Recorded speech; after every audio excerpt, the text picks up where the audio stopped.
Octubre de 1944. Bosque de Hürtgen, frente occidental. El general Alfred Jodl observaba el mapa con una media sonrisa. Según sus informes, los estadounidenses siguieron desperdiciando munición. La artillería aliada, dijo, era ruidosa, ostentosa y ciega. Para los alemanes, los proyectiles solo causaban daño al impactar, y los estadounidenses no sabían cómo hacerlo bien. Esa suposición estaba a punto de ser demolida. La Segunda Guerra Mundial no se ganó solo por soldados en el campo o por tanques en los flancos. Estaba dominada por un tipo específico de inteligencia, fría, invisible y matemática. Mientras Alemania apostaba por cohetes supersónicos y tanques pesados, Estados Unidos desarrolló discretamente una cápsula del tamaño de una manzana capaz de detectar al enemigo. Un circuito electrónico que convertía cada disparo en un cálculo y cada cálculo en muerte. Este es el informe del arma en la que pensaba. La mecha de proximidad del radar, un avance que puso patas arriba las estadísticas, desorganizó doctrinas enteras y redujo la arrogancia enemiga a un silencio absoluto. Un arma que mataba sin acertar. Y eso hizo que el mundo se diera cuenta de que, al final, quien domina la ecuación, domina la guerra. Pero antes de profundizar en las sombras de este invento, hay una estadística que define toda esta historia.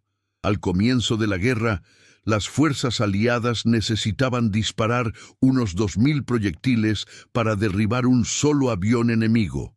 2.000. Tras la introducción de la mecha de proximidad, este número bajó a 155.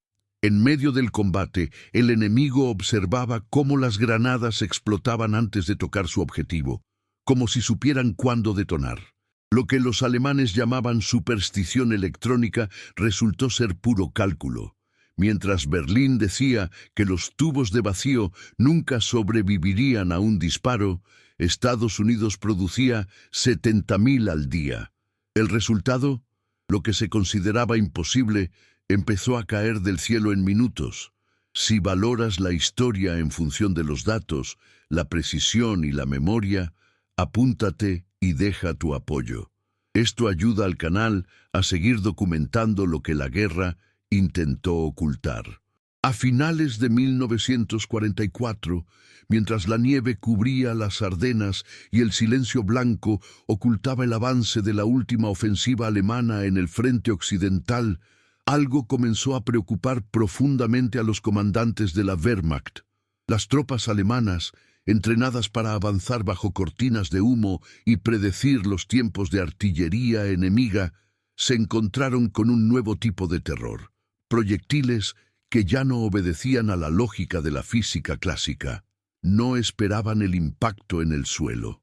Más bien, explotaban en el aire por encima de las cabezas del pelotón, en los metros exactos donde un soldado intentaba protegerse. Los alemanes las llamaban explosiones fantasma.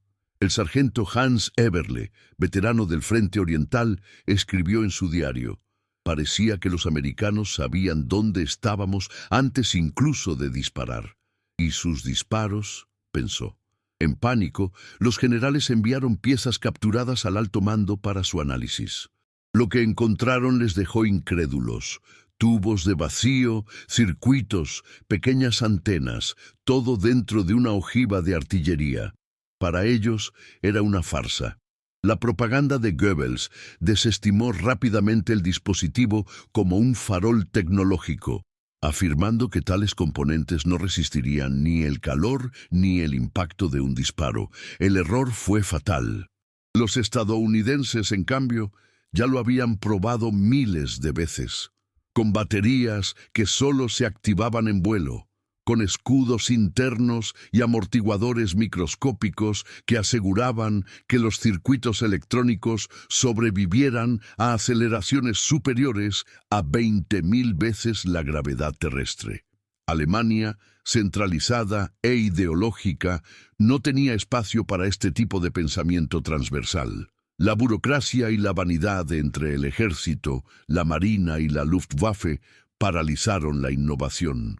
Mientras tanto, al otro lado del océano, Estados Unidos había puesto en marcha una red industrial invisible, operando las 24 horas del día, produciendo no solo armas, sino también conocimiento aplicado a gran escala. Científicos civiles, ingenieros militares y trabajadores anónimos trabajaban en sincronía, como si ya supieran que esa guerra no solo se ganaría en el terreno, sino también en las plantas industriales. La ironía es brutal. La Alemania de Wernher von Braun y el Chemo II, que se veía a sí misma como la vanguardia tecnológica, ignoró uno de los dispositivos más simples y letales jamás creados. Un proyectil que usaba radar para medir distancias en tiempo real y explotaba a pocos metros del objetivo, en el aire, con precisión geométrica. El resultado: columnas enteras fueron destruidas sin necesidad de un solo disparo directo.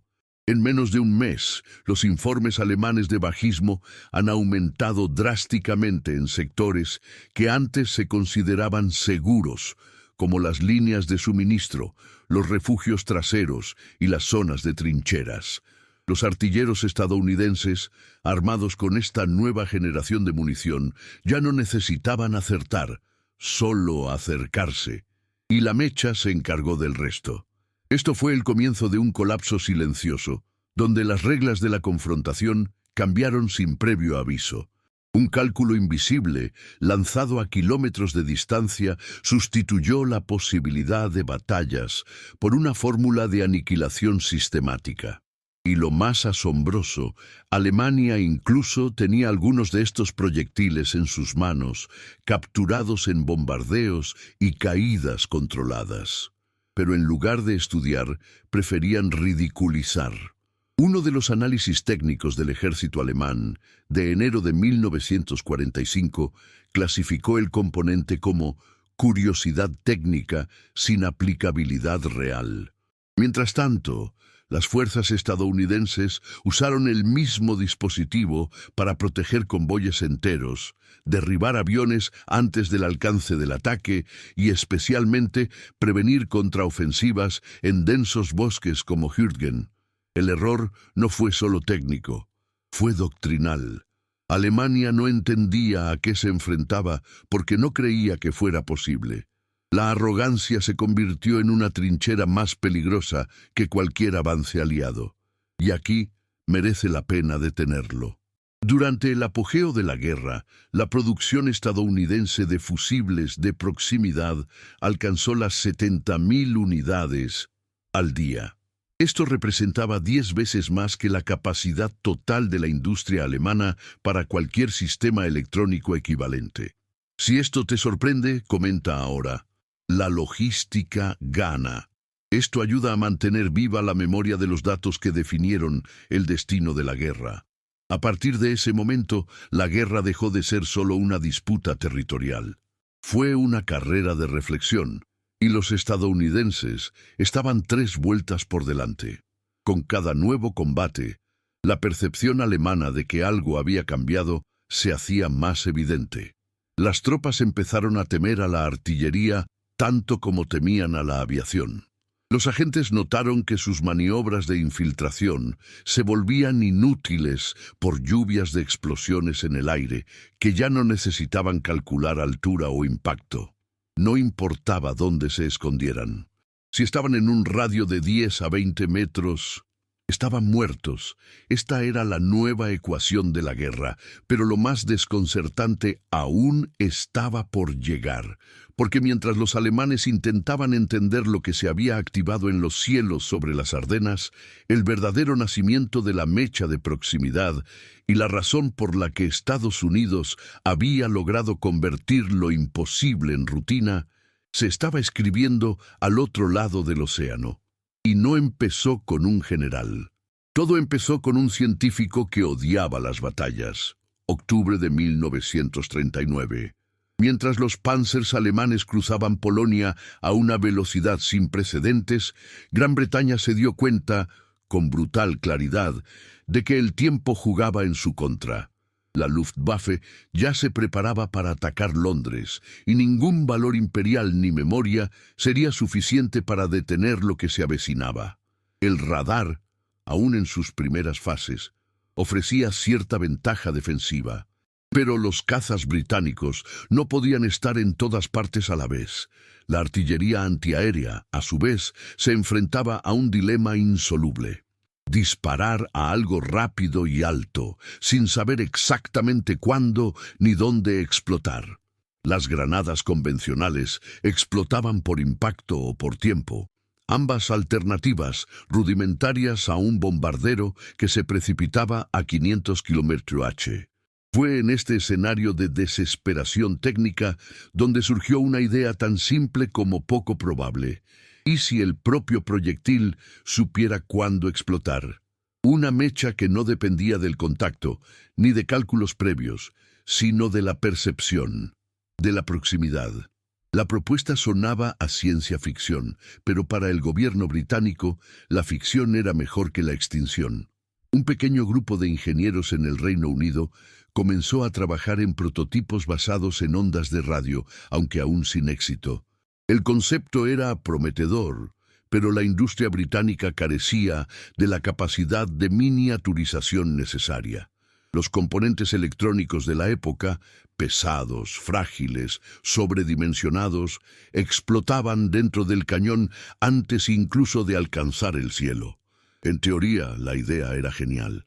En la práctica era inviable. Y fue en ese momento cuando surgió una de las decisiones más audaces en la historia de la guerra.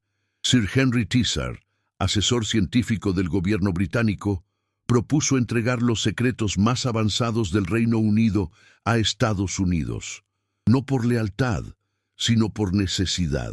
Tizard creía que si Gran Bretaña caía, la única esperanza de continuidad técnica residía en el poder industrial estadounidense. Su misión pasó a conocerse como la Misión Tizard. En septiembre de 1940 se envió una maleta a Washington. En él estaban los planos del radar, de la cavidad magnetrónica, dispositivos de detonación, bombas especiales y los primeros borradores de lo que sería la futura mecha de proximidad. A diferencia de Alemania, que mantenía sus innovaciones aisladas por departamentos rivales, los británicos decidieron confiar. El contenido de esa maleta cruzaría océanos, burocracias y orgullo nacional. Y cuando llegó a las manos adecuadas, encontró terreno fértil. Los científicos estadounidenses, al analizar los esquemas y los problemas técnicos presentados, no dudaron de la idea. Dudaban de la hora. El proyecto fue inmediatamente clasificado como una prioridad. El Comité Nacional de Investigación de Defensa, NDRC, asumió el desarrollo.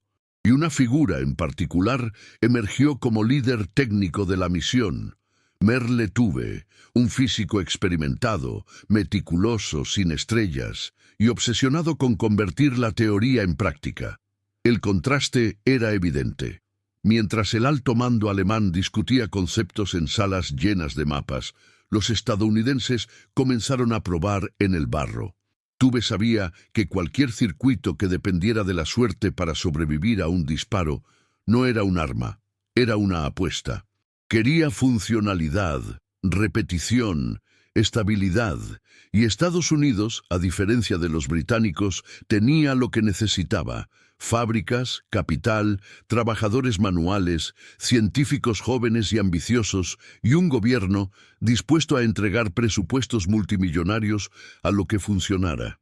Gran Bretaña plantó la semilla. América construiría el bosque. Desde ese momento, la carrera dejó de ser solo por la invención. Se convirtió en una carrera contra el tiempo y contra un enemigo que él creía técnicamente invencible. Los alemanes invirtieron en cohetes y bombas voladoras. Los estadounidenses, ahora aliados con los británicos, querían munición que pudiera pensar. Y lo irónico es que Alemania, con su tradición de ingeniería de precisión, Ignoró por completo el concepto de que la ciencia electrónica pudiera reemplazar al artillero humano. Encontraron el radar útil para la navegación, pero infantil para la munición. Para ellos, un proyectil electrónico era una contradicción. La tecnología frágil no sobreviviría al campo de batalla. La doctrina alemana se basaba en el control. Cada paso, cada pieza, cada tornillo. El pensamiento lateral y experimental se veía como la dispersión de recursos. Gran Bretaña, en cambio, ya había perdido esa rigidez. Con las ciudades en llamas y el ejército en retirada, el riesgo se convirtió en una virtud. Y fue precisamente esta flexibilidad la que allanó el camino para la mayor colaboración científica de la guerra. La historia a menudo recuerda a los Spitfires, los tanques Matilda, los barcos en Dunkerque. Pero el verdadero legado de la resistencia británica radica en ese momento en que un imperio en declive entregó su última carta ganadora a manos de otro que aún estaba despertando. ¿Y qué haría Estados Unidos con esa confianza? Redefiniría los cielos, porque si la idea hubiera nacido en Gran Bretaña, su realización requeriría algo que solo Estados Unidos poseía en 1941. Una industria sin límites. En los archivos de misiones de Tizard hay una nota que pocos notan. Uno de los científicos estadounidenses que recibió el magnetrón y los periódicos británicos dijo: «Esto es imposible, pero no tan imposible como para que no merezca que todo un laboratorio lo intente». En la siguiente parte, este laboratorio recibe un nombre, acelera, y comienza a producir lo imposible en la serie. En la primavera de 1941, mientras los bombardeos seguían oscureciendo el cielo británico, un equipo discreto que operaba desde un cobertizo renovado en la Universidad Johns Hopkins recibió la tarea que la mayoría de los físicos de la época considerarían un suicidio técnico: transformar un prototipo inestable e improbable en un arma estandarizada y segura, utilizable por miles de soldados y capaz de operar bajo la fuerza destructiva de un fuego real. Al frente de este esfuerzo estaba Merle Tuve, un físico que anteriormente había destacado en la investigación atmosférica, pero que ahora se adentró en un terreno que mezclaba matemáticas, metalurgia, radar y psicología militar. Su desafío era simple solo sobre el papel: tomar un circuito frágil hecho con componentes sensibles al calor, el choque y la vibración, y hacer que sobreviva al disparo de un cañón naval. Y más, para asegurar que este mismo circuito no fuera fabricado por científicos de élite, sino por trabajadores comunes, en líneas de producción repartidas por todo Estados Unidos. Era lo contrario de lo que intentaban hacer los alemanes. Mientras que la ingeniería nazi era artesanal, centrada en piezas hechas a medida, piezas únicas y técnicos especializados, los estadounidenses apostaban con excelencia por el principio industrial de la repetición. Tuve lo entendió desde el principio. No era suficiente para que funcionara un fusible electrónico. Era necesario que funcionara 1000 veces, y luego 100.000. El primer obstáculo fue físico. Un proyectil, cuando es disparado por un cañón naval de gran calibre, sufre una aceleración de más de 20.000 Gs. Es equivalente a aplastar un circuito electrónico con la fuerza de un camión a reacción en un milisegundo. Ningún tubo de vacío comercial de la época podía soportar esto. El equipo de Tuve tuvo que diseñar desde cero. Inventaron un tipo de escudo interno, con un soporte flotante, una especie de resorte trampa para ratones, que absorbía el impacto antes de que el cristal se rompiera. Aislaron los componentes con cera de abeja y caucho sintético para reducir las vibraciones. Crearon baterías que solo se activaban con la fuerza centrífuga del disparo, evitando explosiones prematuras. Cada componente, cada cable, cada conector ha sido probado y rehecho decenas de veces. Y cuando una versión resistió las pruebas, pasó por otra aún más brutal, la producción en masa. La obsesión de Tuve no era solo científica, era estratégica. Sabía que la diferencia entre un circuito funcional y una línea de producción fiable era la diferencia entre salvar un barco y perder una flota. Por ello, aún en 1942, su equipo comenzó a formar ingenieros de la industria privada para replicar los prototipos a gran escala. Así nació una red sin precedentes de colaboración entre gobierno, universidades y empresas privadas, la base del complejo militar industrial estadounidense que daría forma al siglo siguiente. Una de las empresas convocadas fue Crossley Corporation, fabricante de radios y electrodomésticos. Su conocimiento en electrónica popular se redirigió hacia la guerra. Las mujeres formadas en ensamblaje de radios ahora soldaban circuitos que se instalaban dentro de proyectiles. Lo que antes emitía música ahora dejaría de bombardear. En el pico de la producción, unas 200 empresas participaron en la cadena de ensamblaje. Fábricas enteras han sido reconfiguradas para producir solo un tipo de objeto, el cerebro de munición. Con cada nueva serie producida, Tuve exigía pruebas de disparo real. No fue suficiente para pasar el laboratorio. Las mechas se colocaban en granadas reales, disparadas a objetivos reales, en condiciones de combate simuladas. En un informe interno escribió: «Si falla una vez entre 1000, siempre fracasa».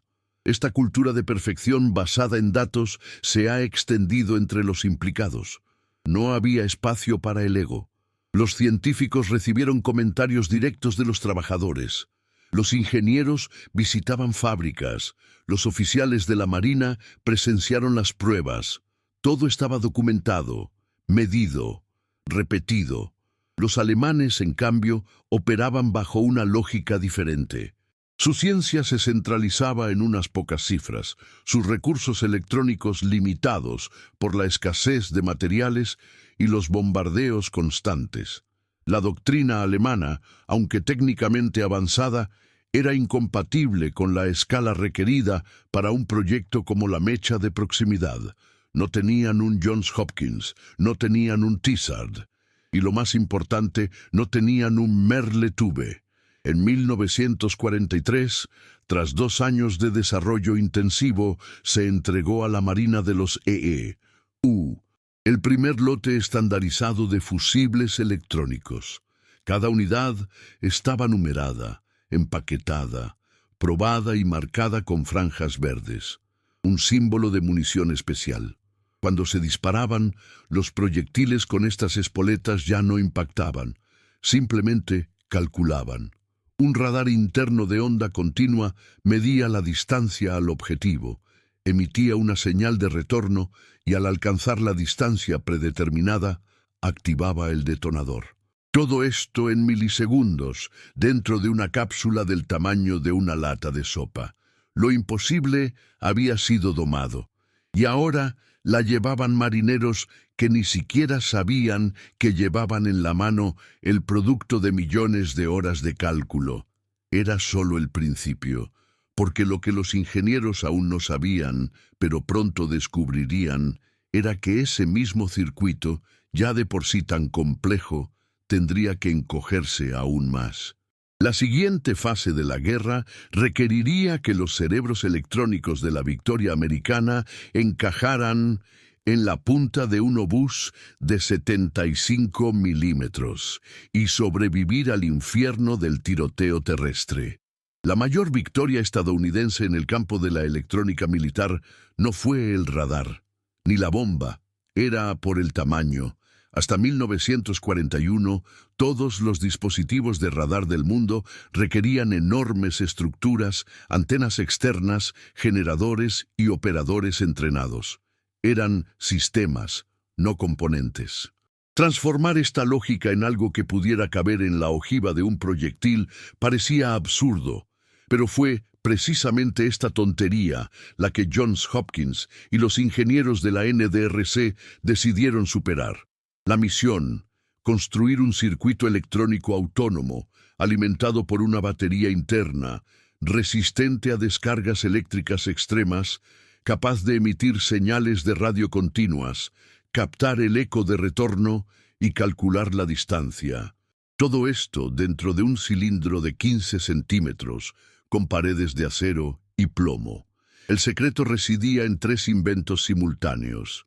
Primero, tubos de vacío miniaturizados, rediseñados con soportes internos flexibles, capaces de absorber el impacto de la aceleración como un resorte de ratonera.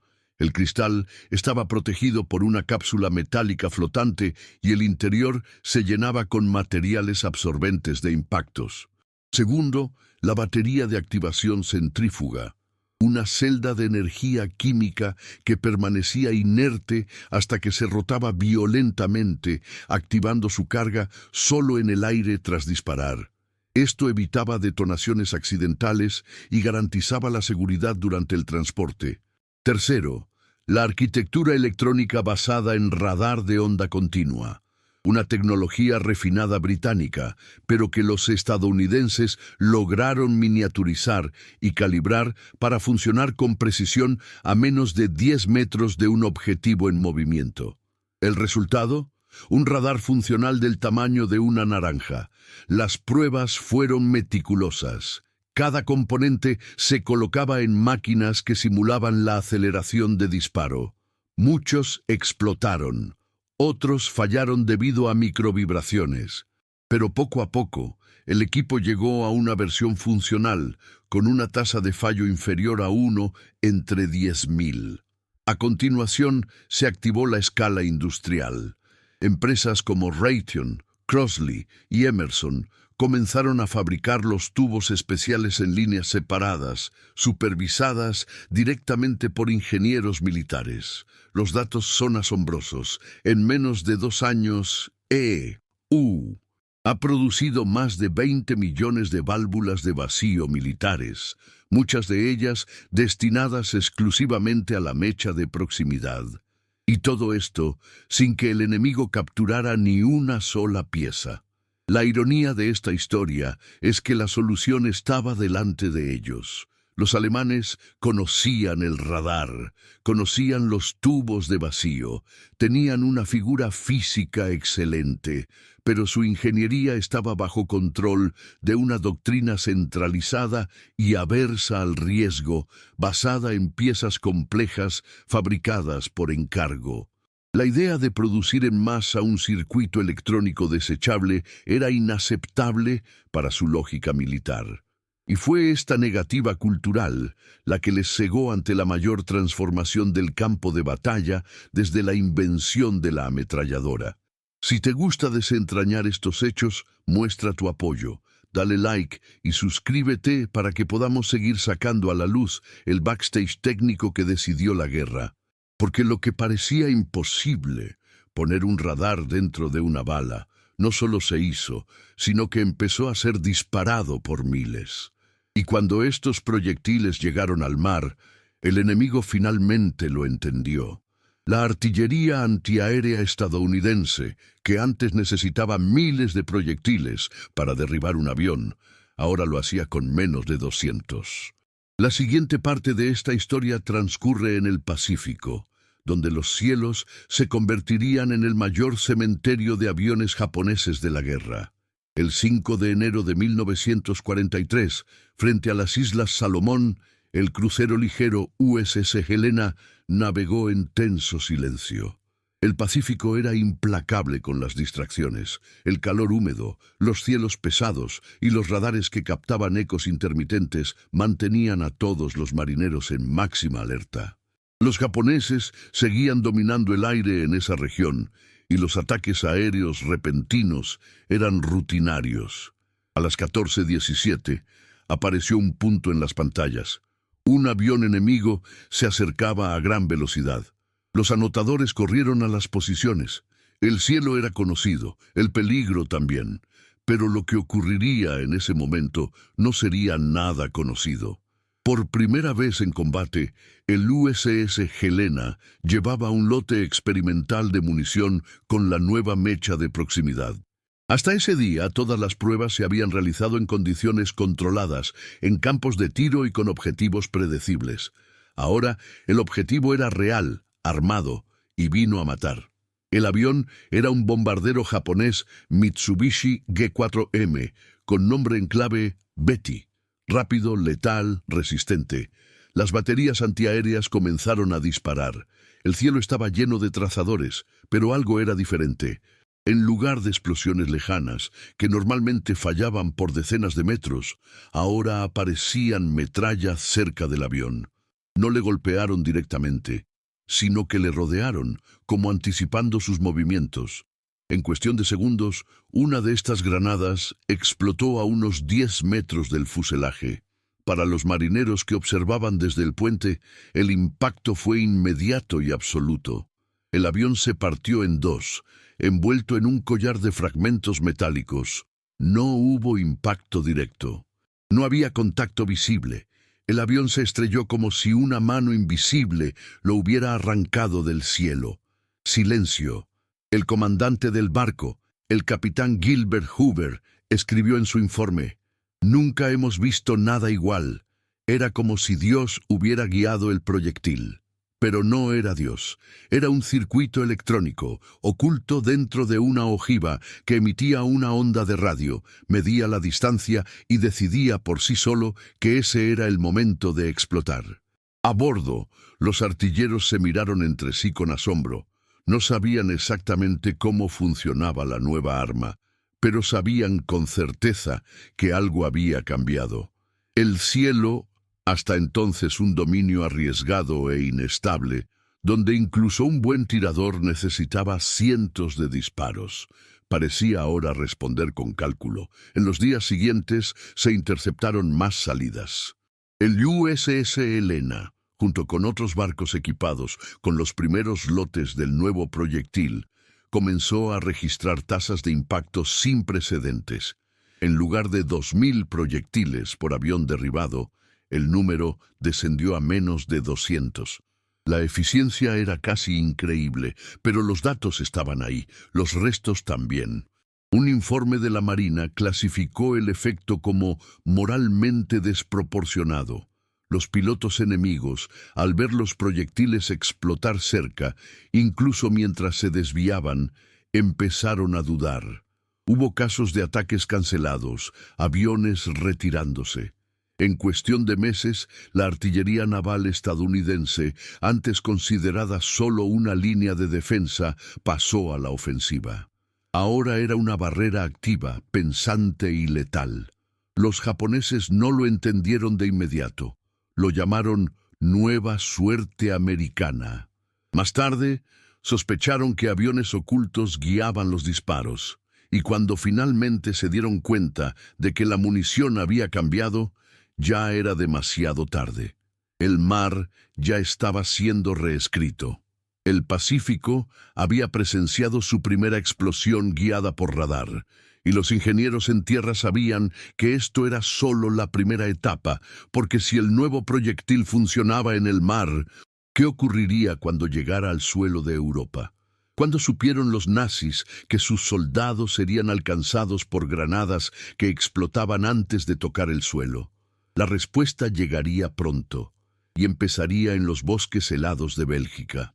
Los datos empezaron a emerger discretamente, casi como ruido estadístico. Un crucero que antes había gastado 2.000 proyectiles para derribar un solo avión enemigo, ahora lo hacía con menos de 200 proyectiles. Al principio los analistas pensaron en una coincidencia, pero cuando esta relación de eficiencia se repitió en otros teatros, en el mar de Filipinas, en el Golfo de Leyte, frente a las costas de las Islas Carolinas, el patrón se volvió incuestionable. Era la mecha de proximidad y estaba reescribiendo el manual de la guerra. Los informes de la Marina de EUU indicaban una alarmante transformación en las estadísticas de combate. De media, solo el 25% de los proyectiles de artillería naval llevaban la nueva mecha. pero ese 25% representaba más de la mitad de los aviones enemigos derribados. Específicamente, el 51% de los aviones derribados provenían de disparos con fusible electrónico, aunque era una minoría en el volumen disparado. Esto no era solo eficiencia, fue una revolución logística. Lo que antes requería un volumen bruto, ahora se resolvía con inteligencia aplicada. Y el impacto fue inmediato en varios frentes. Primero, liberó a los cazas defensivos de su función principal de intercepción. Con los barcos ahora capaces de proteger mejor sus propios convoyes, se podían desplegar más aviones para misiones ofensivas. Segundo, redujo drásticamente el consumo de munición.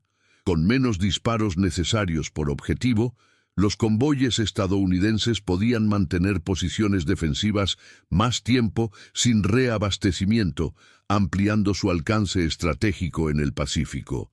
Tercero, el impacto psicológico.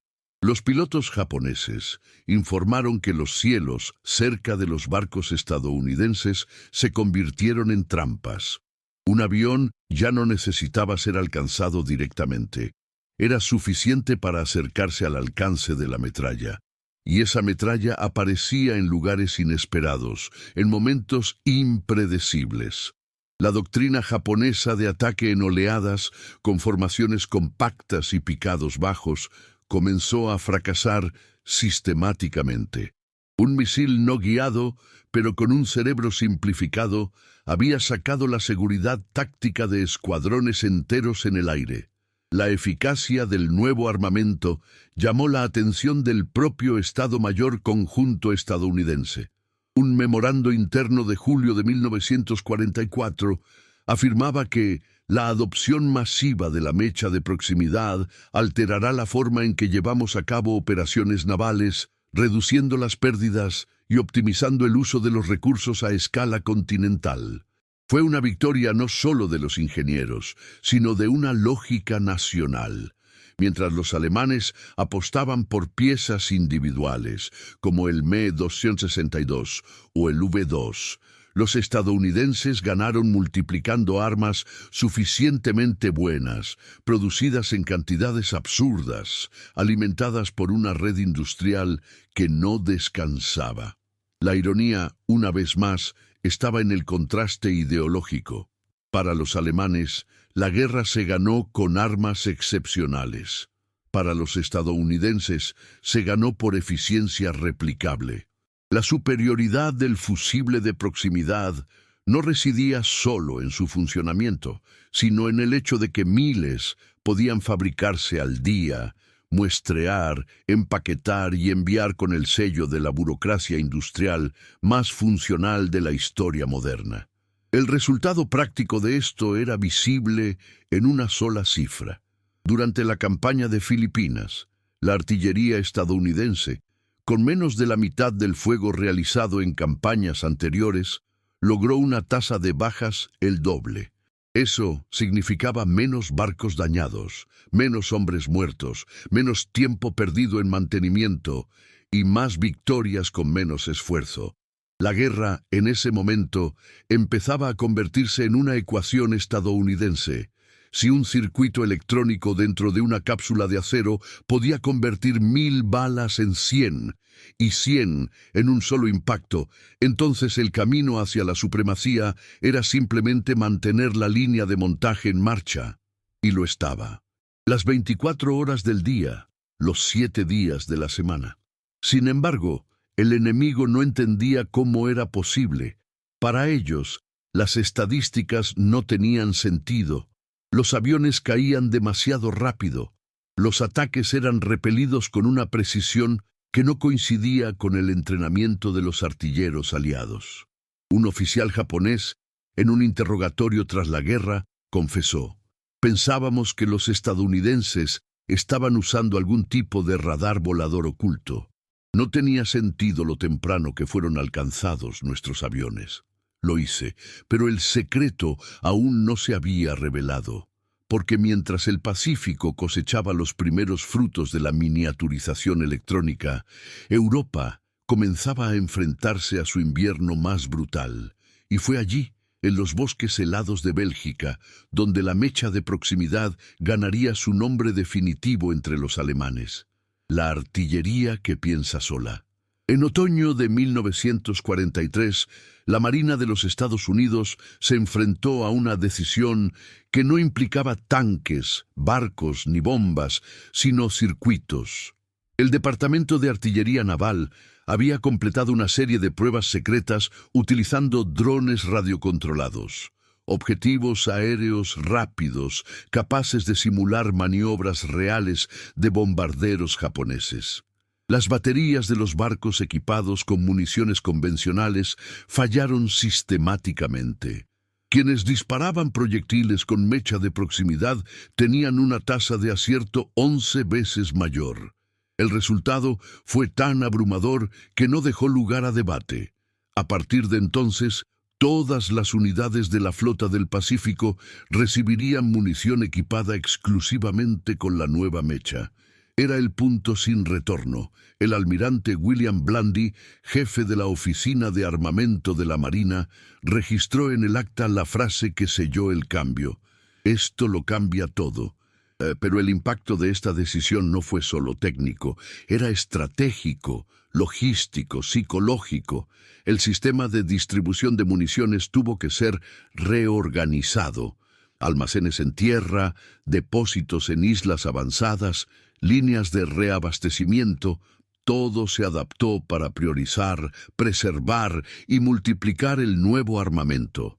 Los proyectiles cercanos a la mecha se almacenaban con el mismo rigor que más tarde se aplicaría a las armas nucleares.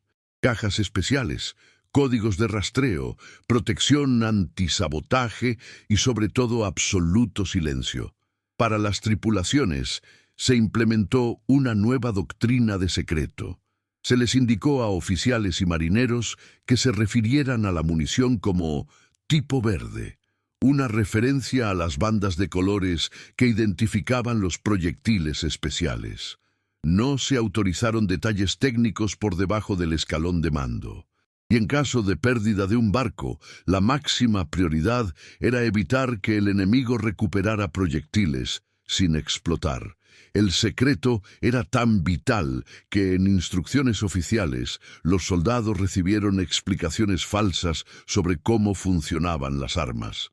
Algunos les dijeron que era una granada con sensor barométrico, otros que funcionaba con cálculos programados de tiempo. Nadie conocía toda la verdad, excepto los ingenieros y almirantes. El miedo era legítimo.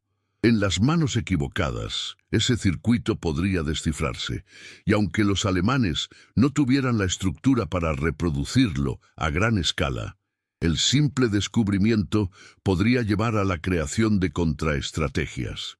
Como resultado, el programa de seguridad se ha vuelto casi paranoico. Cada caja con munición verde fue rastreada desde la fábrica hasta el cañón. Un proyectil perdido era un asunto de investigación inmediata. Y en operaciones de alto riesgo, a los oficiales se les daban órdenes específicas de destruir proyectiles intactos antes de abandonar cualquier posición.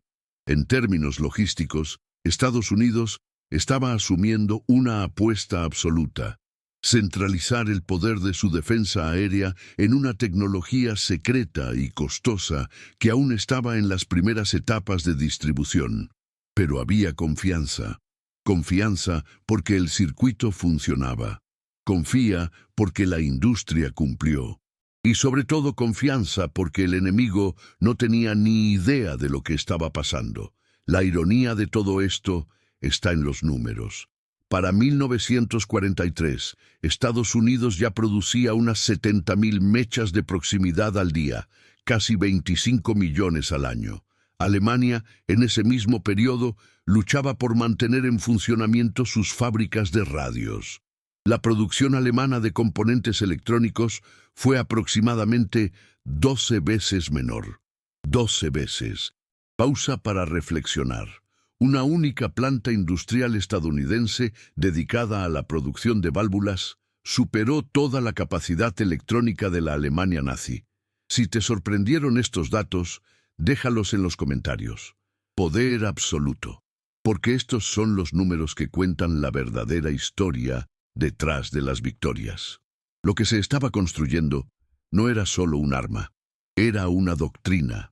Por primera vez en la historia, una flota naval estaría equipada con un sistema de defensa autónomo, electrónico y adaptativo, a escala completa. Los comandantes sabían que ya no solo disparaban proyectiles, estaban lanzando inteligencia. Y lo más extraordinario es que el secreto permaneció. A finales de 1944, ni Japón ni Alemania comprendían exactamente qué causaba las explosiones en el aire. Los informes de campo los llamaron suertes aleatorias o nuevo polvo de impacto. Algunos pilotos japoneses empezaron a evitar volar a altitudes medias, ya que creían que los espíritus protegían a los barcos aliados. No eran espíritus. Era ingeniería, y pronto esa misma ingeniería dejaría que el mar cambiara de una vez por todas el destino de la guerra en tierra firme. Alemania, por fin, tendría un encuentro directo con la explosión de artillería en el aire, y nada en sus trincheras, doctrinas o mapas los había preparado para lo que vendría de las nubes. Berlín, febrero de 1945. Dentro de uno de los últimos búnkeres operativos de la Abwehr, la inteligencia alemana analizaba, con escepticismo e incomodidad, un pequeño cilindro metálico capturado intacto en un proyectil estadounidense sin explotar. A primera vista, parecía algo normal, pero el interior reveló algo inquietante. Cables finísimos, una cápsula de cristal que protegía lo que parecía un tubo de vacío y un circuito cerrado con antenas internas. El análisis inicial fue categórico. Es un farol, un truco, eso no puede funcionar. La frase, encontrada en documentos del Reich capturados tras la guerra, resume el colapso ideológico de la maquinaria bélica nazi. Mientras Estados Unidos producía 70.000 unidades de estas unidades al día, Alemania seguía debatiendo si el concepto era siquiera posible. La división de armamento de la Wehrmacht, conocida por su meticulosidad, había sido informada desde 1943 de que los aliados estaban usando munición con comportamientos anómalos. Pero los ingenieros alemanes se negaron a creer que los tubos de vacío, frágiles, sensibles, vulnerables a los choques, pudieran sobrevivir al disparo de un obús. Iba en contra de su lógica, en contra de su doctrina, contra su propia arrogancia científica. En lugar de investigar, lo descartaron. En lugar de dudar de sí mismos, se rieron del enemigo. La estructura militar técnica del Tercer Reich se construyó sobre 3 pilares: innovación puntual, centralización de la toma de decisiones y el culto al genio individual. Era un sistema en el que pocos pensaban y muchos ejecutaban. Proyectos como los cohetes B-2, los jets Me-262 y los supertanques Maus centraron recursos en soluciones excepcionales pero escasas. No había espacio para lo ordinario que funciona. La producción en masa no era una obsesión alemana, era una limitación. Sabían cómo diseñar el mejor luchador, pero no podían producir suficientes motores. Sabían diseñar el mejor tanque, pero necesitaban 10 horas de taller por cada uno de combate. En el caso del fusible de proximidad, lo que faltaba no era solo la tecnología, era el ecosistema. Alemania no contaba con cientos de pequeñas fábricas capaces de producir componentes electrónicos simples a gran escala. No contaba con una red de universidades conectadas a laboratorios militares. No tenía una marina con logística global ni doctrina adaptativa. Y, sobre todo, no tenía tiempo. A mediados de 1944, los científicos del Reich finalmente reconocieron que Estados Unidos había desarrollado un tipo de fusible basado en radar. Pero ya era demasiado tarde. El programa de contraingeniería se inició apresuradamente y la producción de prototipos comenzó en talleres improvisados. Se produjeron menos de 100 unidades experimentales. Ninguno entró en combate. En los informes de la Operación Alsos, una misión aliada creada para capturar científicos y documentos técnicos en el avance por Europa, quedó claro el grado de negación ideológica que impidió a Alemania reaccionar. Uno de los científicos interrogados, miembro del equipo de armamento de la Luftwaffe, declaró: «Sabíamos que existía la idea, pero se consideraba poco rentable, ineficaz, poco probable. Pensábamos que los americanos estaban tirando el dinero por la borda. No lo eran. Estaban invirtiendo en la replicación, a gran escala, en una ciencia que no es glamurosa, sino fatal. Lo que los alemanes llamaban desperdicio, los americanos llamaban seguridad. Lo que los alemanes llamaban imposible, los estadounidenses producían en 3 turnos. Este abismo entre la fe y la capacidad se ha abierto ampliamente en el campo. Las fuerzas alemanas informaron de pérdidas crecientes en ataques aéreos. Divisiones enteras informaron haber sido alcanzadas por proyectiles que explotaron antes de tocar el suelo. Pero los oficiales se negaron a adaptar las doctrinas. «La artillería enemiga tiene suerte», decía un memorando de la 12ª División Panzer. Suerte. En el frente oriental, los soviéticos seguían usando principalmente munición de contacto. En el frente occidental, las nubes se han convertido en enemigos. Y los generales alemanes seguían planeando como si los proyectiles aliados cayeran al suelo antes de matar. La ilusión doctrinal costó miles de vidas. Llevó tiempo. Costó la oportunidad de una reacción. Al final, el Reich no perdió ante la bomba. Perdió ante la logística, por la persistencia, para una cápsula metálica que contenía solo cables, cristal y ondas de radio, y que resultó ser más letal que cualquier Panzer de 100 toneladas. La guerra se trasladó ahora a las Ardenas, donde el último suspiro ofensivo de Alemania chocaría con una novedad en el campo de la artillería terrestre. Proyectiles que explotaban en el aire, sobre las trincheras, antes de que el enemigo siquiera supiera que estaban allí. Y sería allí, entre los árboles helados y el suelo cubierto de nieve, donde el general von Manteuffel vería su doctrina pulverizada desde el cielo. A finales de 1944, Japón se enfrentaba a una verdad innegociable. Su aviación convencional había fracasado. Los bombarderos Betty, que antes cruzaban los cielos del Pacífico con aire de dominio, ahora caían en parejas antes incluso de alcanzar sus rutas. Los escuadrones que antes se temían fueron destrozados por granadas que no esperaban el impacto, que explotaron en el aire como si tuvieran ojos. La mecha de proximidad no solo redefinió el concepto de defensa aérea, sino que obligó al enemigo a abandonar la lógica. Sin más oportunidades para superar la tecnología estadounidense, con tácticas o precisión, Japón se lanzó a un nuevo tipo de guerra, la guerra suicida. Los kamikazes surgieron como una respuesta directa a la insoportable eficacia del nuevo armamento. Si el aire se había vuelto mortal, quedaba usar el propio avión como proyectil. Era la única forma de penetrar las defensas electrónicas. La doctrina, aprobada por el alto mando imperial en octubre de 1944, redefinió por completo las operaciones aéreas. No más maniobras evasivas, no rutas de retorno. Solo aceleración máxima en línea recta contra un casco de acero. En Okinawa, Leyte y Luzón, las oleadas de aviones suicidas avanzaban en formación tensa y baja, guiados por jóvenes pilotos, muchos de ellos menores de 20 años, entrenados para no regresar. Para los barcos estadounidenses, la pesadilla cambiaba de forma, pero no de intensidad. La diferencia crucial es que ahora estaban listos. Antes de la mecha de proximidad, ni siquiera los buques fuertemente armados lograban evitar ataques kamikaze. El proyectil convencional, activado por el impacto o el temporizador, a menudo fallaba por segundos. suficientes segundos para que el avión se lanzara en picado contra la cubierta.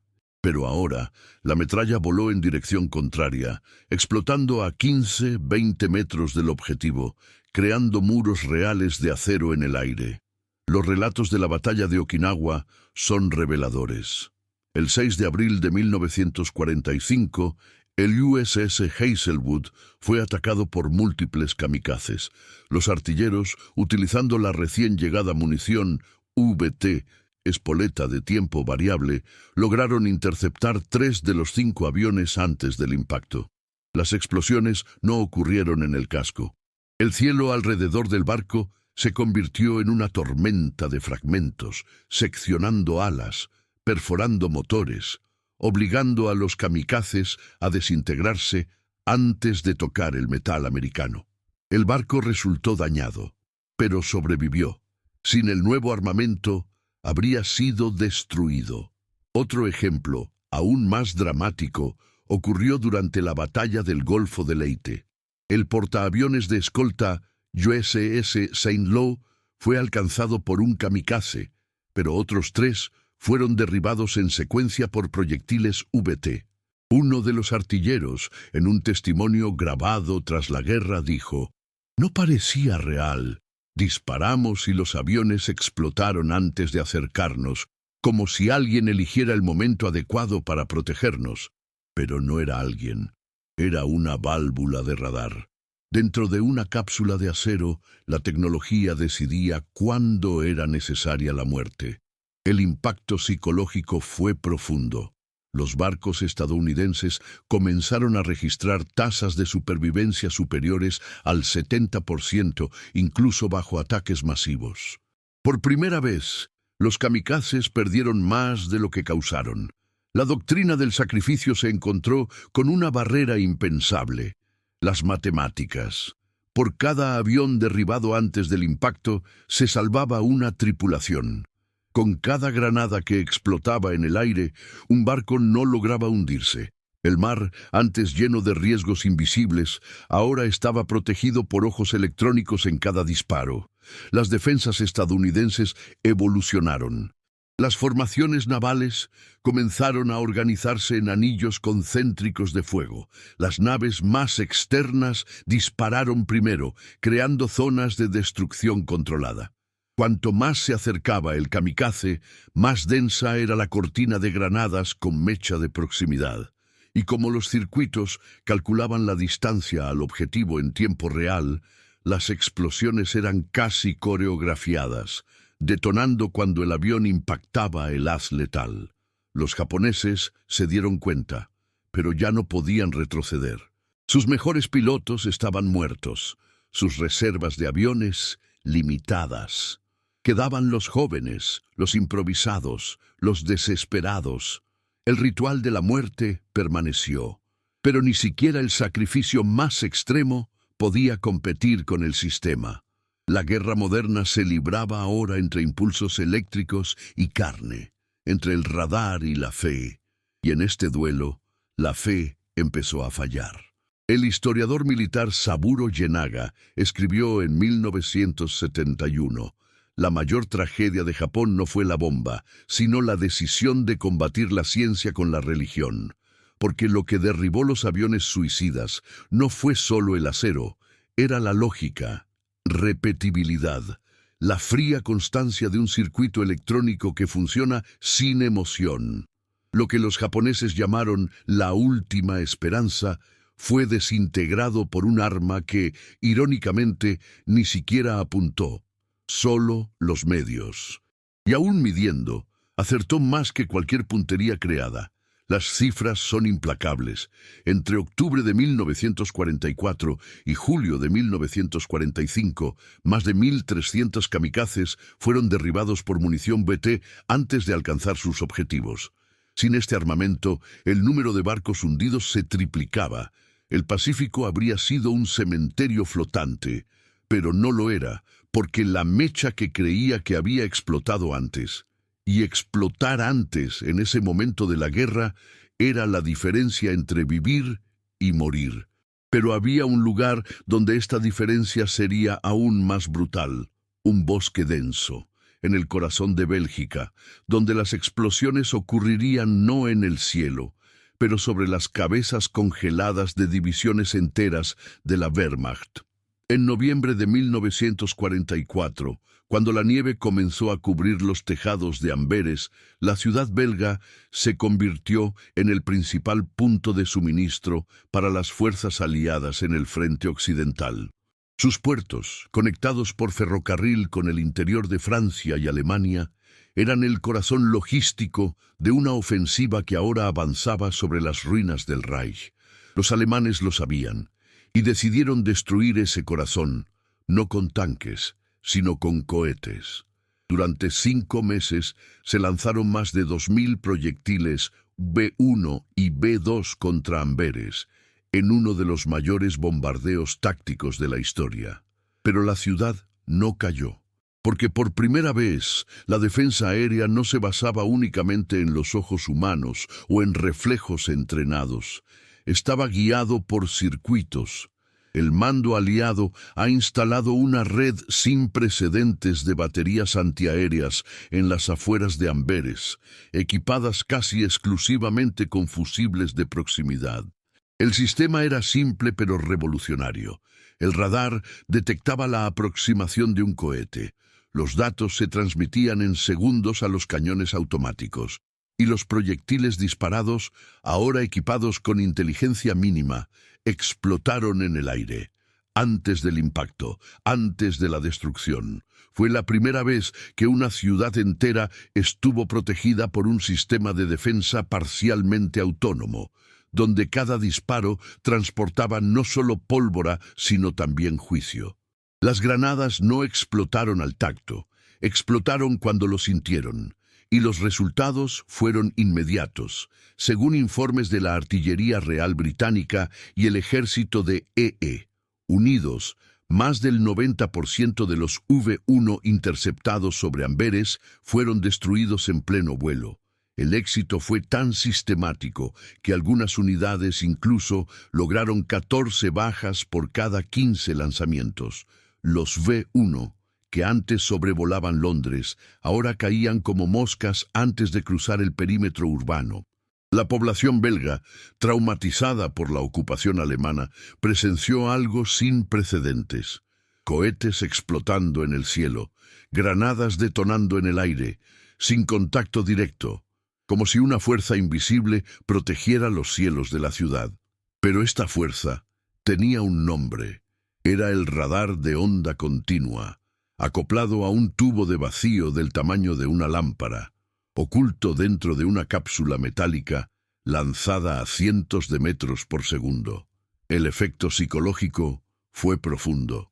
La moral civil, que antes se derretía ante cada nueva explosión, ahora se sostenía con estadísticas de supervivencia.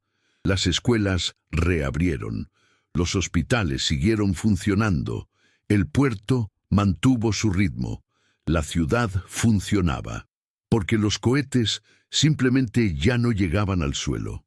Los B-2, más rápidos e invisibles para el radar común, seguían causando daños.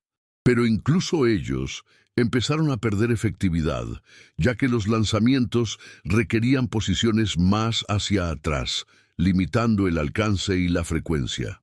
La doctrina del ataque sorpresa por saturación, que guiaba la artillería estratégica alemana, había sido derrotada por una innovación invisible, y de nuevo los alemanes no entendían por qué.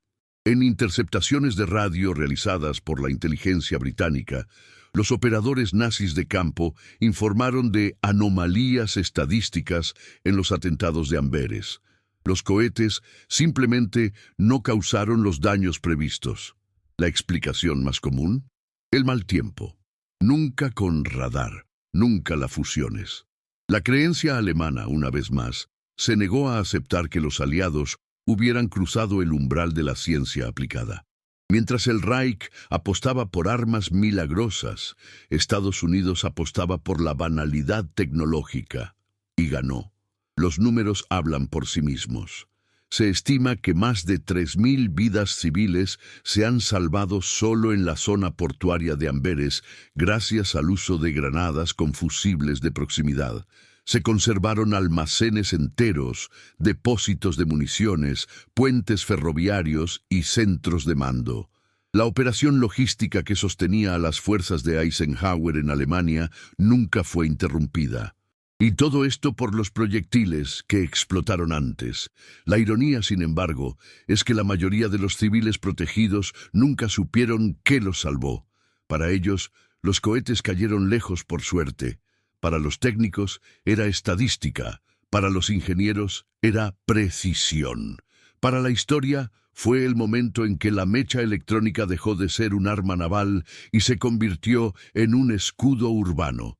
Pero esta transición tendría un coste, porque justo después de Amberes llegaría el ataque más inesperado de la guerra, la última ofensiva alemana en los densos bosques de Bélgica, donde la artillería estadounidense usaría la mecha de proximidad para un propósito sin precedentes, no para derribar aviones, sino para desintegrar a la infantería, y allí lo que explotó ya no fue el proyectil.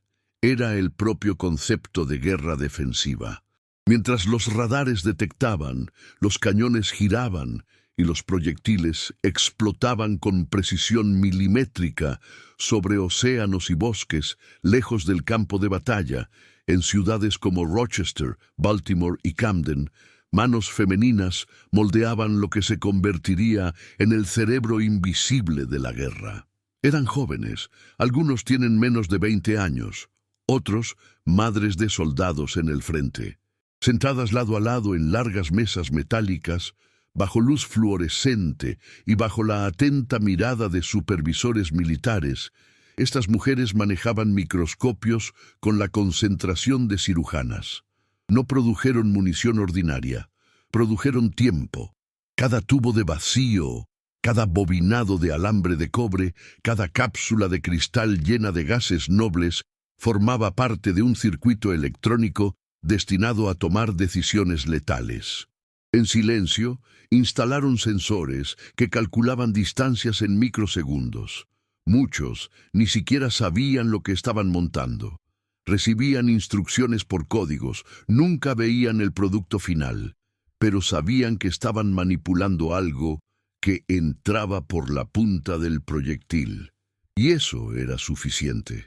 La línea de producción era tan sensible que en algunas fábricas las trabajadoras llevaban ropa antielectrostática y mascarillas. El contacto con ciertos compuestos químicos causaba irritación, caída del cabello y, en casos extremos, infertilidad. Pero nadie se detuvo. La motivación no era el salario. Era la conciencia de que en cada pieza bien soldada, en cada contacto eléctrico perfecto, un niño podía volver a casa con vida. El tiempo medio que tardaba en montar una mecha completa era de solo 45 minutos. En cada turno de 8 horas, miles salían listos para ser empaquetados, probados y enviados a arsenales navales y bases aéreas por todo el Pacífico y Europa. Los datos son impresionantes. Se estima que más de 22.000 mujeres estuvieron directamente involucradas en la fabricación de fusibles de proximidad en Estados Unidos. Para comparar, Alemania, con todos sus programas avanzados de armas, nunca ha superado la marca de los 1.000. La producción estadounidense fue literalmente 20 veces mayor. Un hecho que los estrategas alemanes simplemente ignoraron.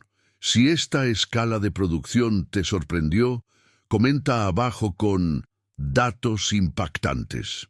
Porque mientras el Tercer Reich se enorgullecía de cada pieza de la ingeniería nazi, Estados Unidos producía inteligencia en serie, con precisión femenina. Algunos de estos trabajadores dejaron diarios. Una de ellas, Martha Klein, escribió: «Cada noche soñaba con cables y luces. Cuando cerraba los ojos, veía números. Mi marido estaba en Francia. Nunca supe lo que hacía, yo tampoco. Otros informaron de efectos psicológicos más profundos, la repetición agotadora, el secreto constante, la tensión de saber que un error de soldadura podía costar una vida, y aún así, la tasa de fallo de los componentes ensamblados en estas líneas era inferior al 0,5%. Una hazaña extraordinaria, teniendo en cuenta que se trataban de dispositivos capaces de operar bajo 20.000 veces la fuerza de gravedad. El general George Kenney, comandante de las Fuerzas Aéreas Aliadas en el Pacífico, declaró en 1945: «Nuestras granadas funcionan porque fueron ensambladas por manos que se preocuparon. Ningún soldado podría pedir un mejor aliado que uno de estos trabajadores». Pero el reconocimiento llegó tarde. Muchas de estas mujeres volvieron al anonimato tras la guerra.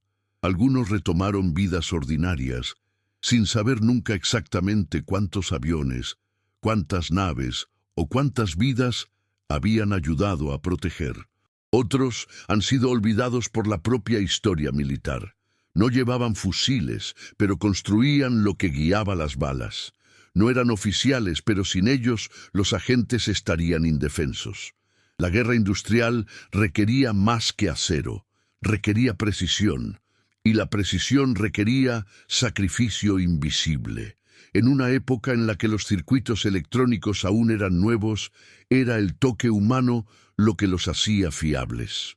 La victoria estadounidense no fue solo tecnológica, fue humana. Una victoria hecha de disciplina, sacrificio y silencio. Porque no hay gloria pública en montar sensores. Pero sin estos sensores, ninguna de las glorias públicas habría ocurrido. La siguiente parte de esta historia lleva ese sacrificio más allá, a los campos helados de las Ardenas, donde se usaron por primera vez proyectiles impulsados por cerebro contra objetivos en tierra, y donde todo un bosque fue testigo del nacimiento de la artillería que creía ser. Durante toda la Segunda Guerra Mundial, Estados Unidos mantuvo un secreto que, por muy impactante que fuera, nunca se suponía que debía ser revelado: la mecha de proximidad, una innovación que cambiaría la dinámica del conflicto, estaba envuelta en un manto de secreto que se acercaba al secreto atómico. Nada se dejó al azar. La naturaleza de este arma revolucionaria requería una estrategia de seguridad sin igual, donde los detalles de su creación, diseño y uso se compartían solo con un grupo selecto de ingenieros, generales y líderes militares, pero con el menor detalle posible. En los arsenales, la producción se trataba con extrema discreción. Los proyectiles con mechas de proximidad se mantenían en culatas especiales, con vigilancia constante.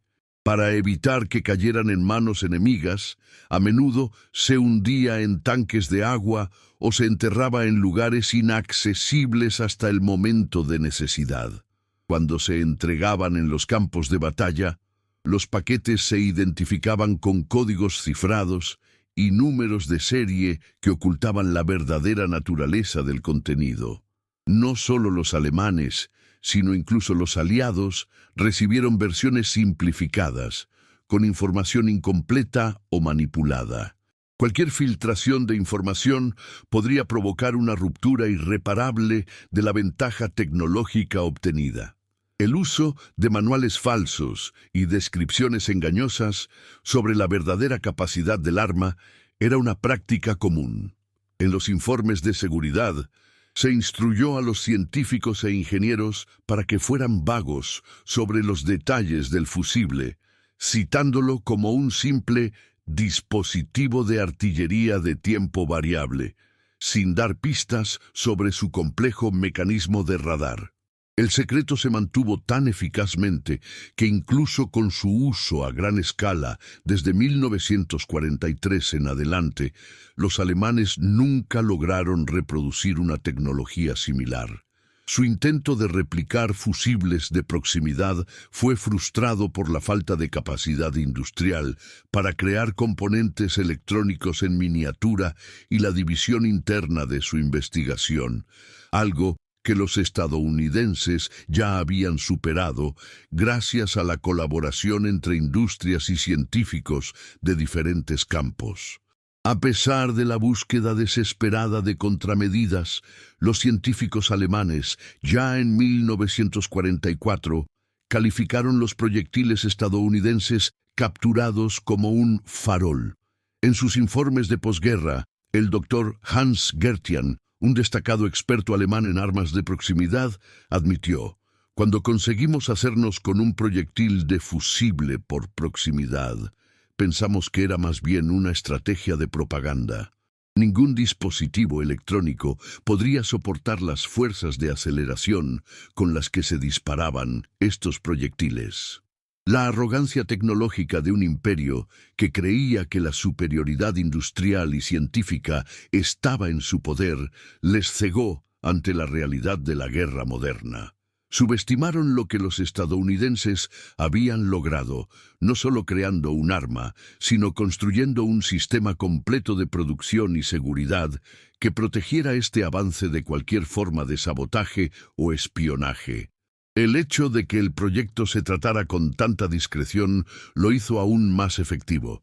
Nunca hubo un informe de un oficial estadounidense o aliado, ni durante ni después de la guerra, que mencionara el impacto de los fusibles de proximidad en público antes del momento oportuno. La seguridad era tan estricta que incluso el secreto de su uso se mantuvo hasta el final de la guerra, con pocos militares conociendo la verdadera naturaleza de la munición con la que luchaban. A partir de 1944, la producción se incrementó a un ritmo asombroso, 70.000 fusibles de proximidad al día, a una escala que Alemania nunca pudo alcanzar. Las fábricas, en su mayoría gestionadas por mujeres que nunca estaban seguras de lo que creaban, seguían protocolos tan estrictos que cualquier error de producción podía comprometer la efectividad de toda una línea de defensa. El problema no era solo la innovación tecnológica, sino también el dominio logístico que Estados Unidos había desarrollado para mantener esta producción fluida, protegida y al mismo tiempo eficiente. El impacto estratégico de la creación y el secretismo que rodeaba la mecha de proximidad fue inmenso. En Europa, los alemanes nunca se acercaron a una replicación exitosa, incluso después de capturar prototipos estadounidenses. Durante la batalla de las Ardenas, cuando los aliados empezaron a usar la mecha en tierra, las fuerzas alemanas se encontraron con artillería que no solo mataba a distancia, sino que también les obligaba a replantearse sus propias tácticas bélicas. A diferencia de otras innovaciones que los nazis intentaron desarrollar, como los misiles V-1 y V-2, la espoleta de proximidad no requería un sistema de control complejo y su efecto era automático. Poco podían imaginar que estaban siendo derrotados por algo tan simple y a la vez tan devastador. El secreto mejor guardado de Estados Unidos no era solo un arma, sino cómo el conocimiento y la logística industrial se unían para crear una ventaja táctica irreparable. Y sin embargo, los alemanes continuaron luchando contra enemigos invisibles, aquellos que se escondían tras tubos de vacío y circuitos miniaturizados que desmantelaban sus defensas, un estallido de proximidad a la vez. Pero la guerra aún no estaba ganada. El futuro de la batalla y el destino del mundo dependerían de un nuevo tipo de ataque, uno en el que las mechas de proximidad fueran la clave para la supervivencia de las fuerzas aliadas ante el último y desesperado intento enemigo, la ofensiva final en las Ardenas. Alemania, en el apogeo de su poder militar, no carecía de ciencia ni de mentes brillantes.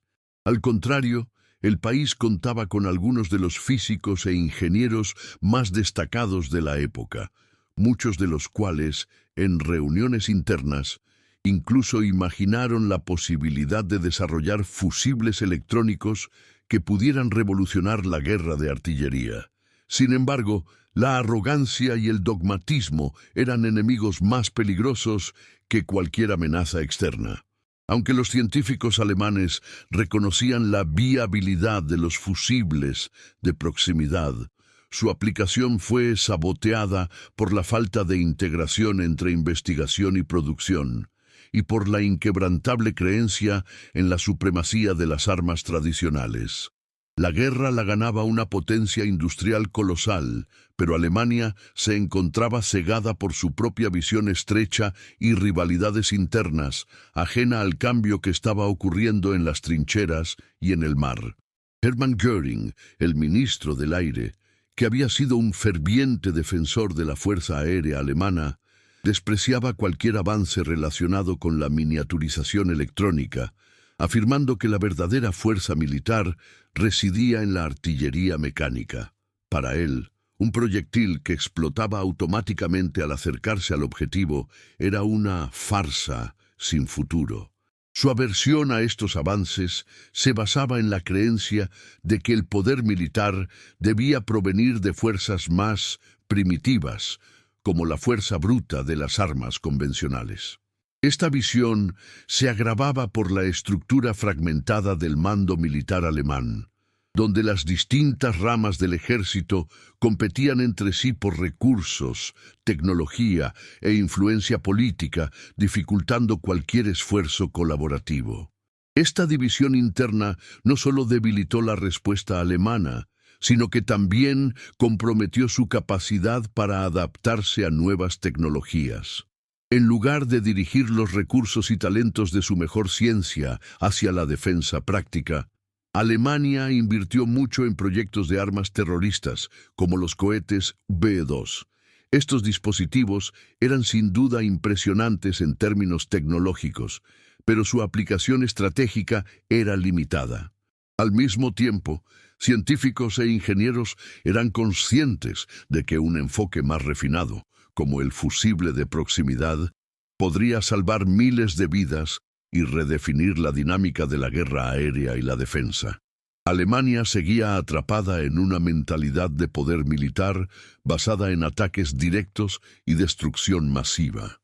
La obsesión con el espectáculo de los cohetes IP-2, diseñados para destruir ciudades enteras, impidió que Alemania se diera cuenta de que pequeñas innovaciones, como la miniaturización electrónica, podían tener un impacto mucho mayor.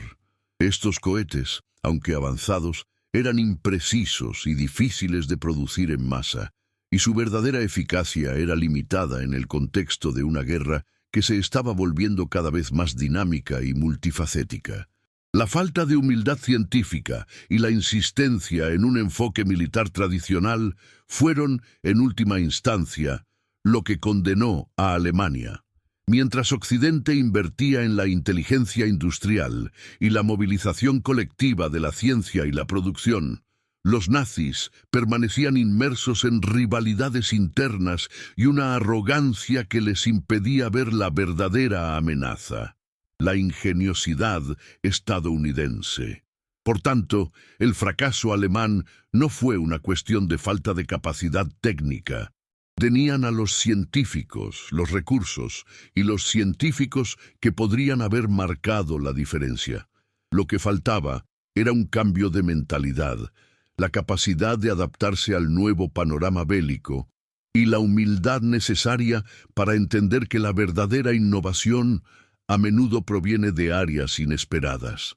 La gran ironía de esta historia es que la tecnología de mechas de proximidad, algo que parecía completamente fuera del alcance de las fuerzas militares tradicionales, resultó ser el factor decisivo en la victoria de los aliados.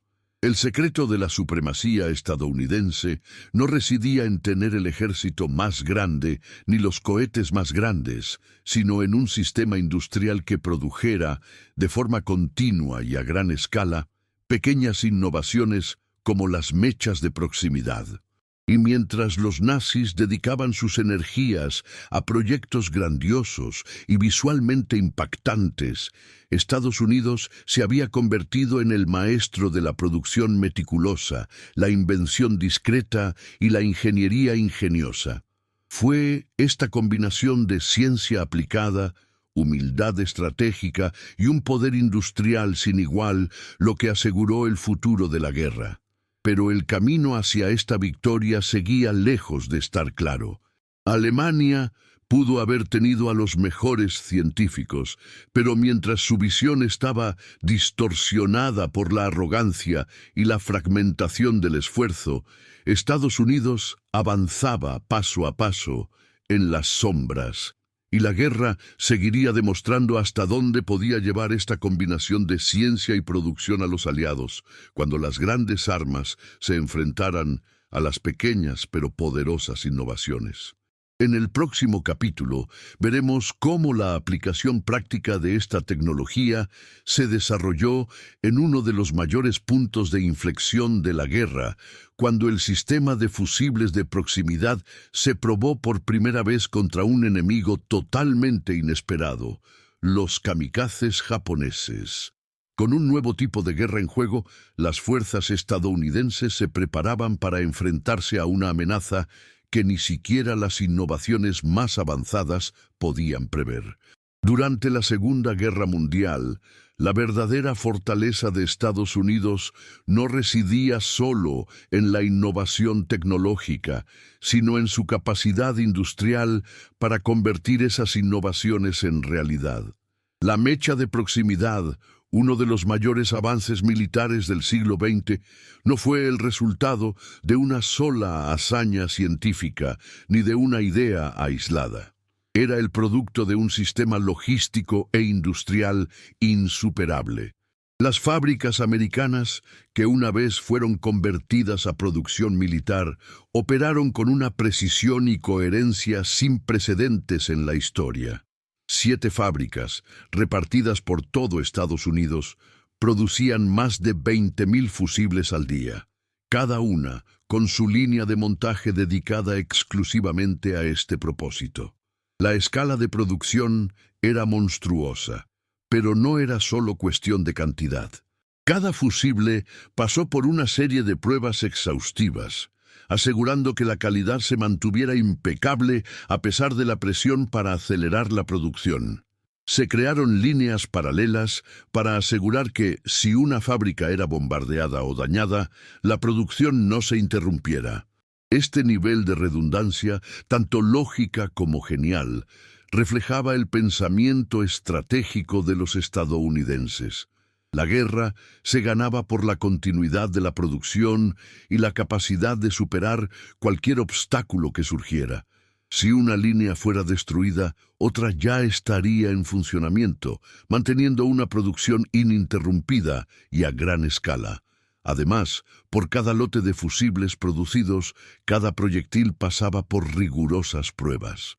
Ningún fusible se liberaría al ejército sin haber sido sometido a olas de calor extremas, simulaciones de impacto y, lo más importante, activación por radar real. La precisión era una obsesión, y cada mecha de proximidad debía funcionar exactamente como prometían, de lo contrario quedaría inútil y destruida. Este proceso de control de calidad no se limitaba a la simple fabricación en masa. Formaba parte de una filosofía estadounidense más amplia, la mentalidad de que la guerra no era solo cuestión de números, sino de excelencia. La capacidad de producir en masa no significaba solo generar una cantidad infinita de recursos, significaba generar recursos con una precisión y fiabilidad que transformaban el equilibrio de la guerra. El secreto residía en la mentalidad implacable de redundancia y precisión, donde la consistencia de cada mecha lanzada estaba garantizada. Cada proyectil que salía de una de estas fábricas era, en sí mismo, una obra maestra de la ingeniería bélica.